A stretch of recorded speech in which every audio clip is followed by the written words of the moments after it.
Hi guys, in front of me is HUAWEI Nova 10 and let me show you how to block a number on this device. So at first you need to open your phone dialer, then tap on more icon and select blocked.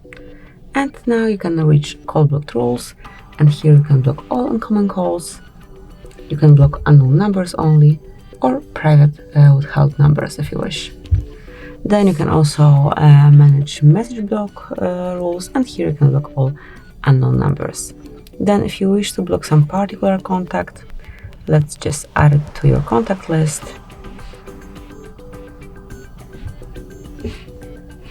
And now if you wish to block it, tap on more options and then select block contact. And that's it, that will be all. Thank you for watching. Please subscribe our channel and leave the thumbs up.